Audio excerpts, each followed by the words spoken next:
हेडलाईन्सचे प्रायोजक आहे NBC bearings, लांब पळण्यासाठी। देशभरात 19 ठिकाणी एनआयएची छापेमारी। महाराष्ट्रातील अमरावतीच्या अचलपुरात सर्च ऑपरेशन, काहींना ताब्यात घेतल्याची माहिती। भारताचा सर्वात मोठा गुन्हेगार मोजतोय शेवटच्या घटका। अंडरवर्ल्ड डॉन दाऊद इब्राहिमवर विषप्रयोग झाल्याचा दावा, सोशल मीडियावर जोरदार चर्चा।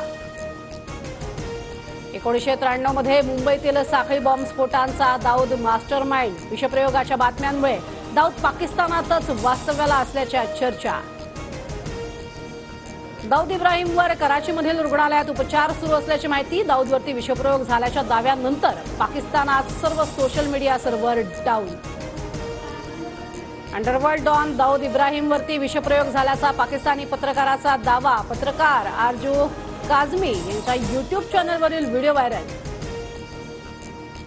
नाशिक पोलीस 1993 बॉम्बस्फोटातील आरोपी सलीम कुत्ताचा जबाब घेणार। सुधाकर बडगुजरांवरील आरोप प्रकरणामध्ये सलीमची चौकशी होणार। नाशिकच्या सरकारवाडा पोलीस ठाण्यात बडगुजरांविरोधात गुन्हा। 2016 मध्ये पदाचा गैरवापर केल्याचा आरोप। एसीबीकडनं बडगुजरांची चौकशी। उद्धव ठाकरे दिल्लीमध्ये अरविंद केजरीवालांना भेटणार। ठाकरे केजरीवाल भेटीच्या बातमीनं काँग्रेस नेते विचलित।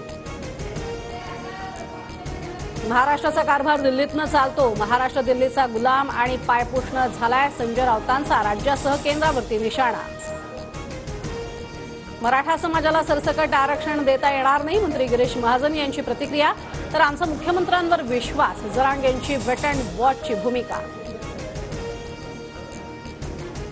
आजपासून हिवाळी अधिवेशनाचा शेवटचा आठवडा। मुख्यमंत्री शिंदे मराठा आरक्षणावर निवेदन देण्याची शक्यता।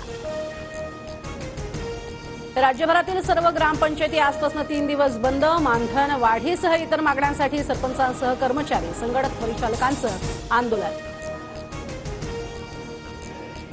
एखादा गट वेगळा होत असेल तर त्याला विलीनीकरण हाच पर्याय। गुवाहाटीला जाणं, प्रतोद बदलणं, मुख्यमंत्री निवड या कृती पक्षविरोधी। ठाकरे गटाचे वकील देवदत्त कामत यांचा युक्तिवाद।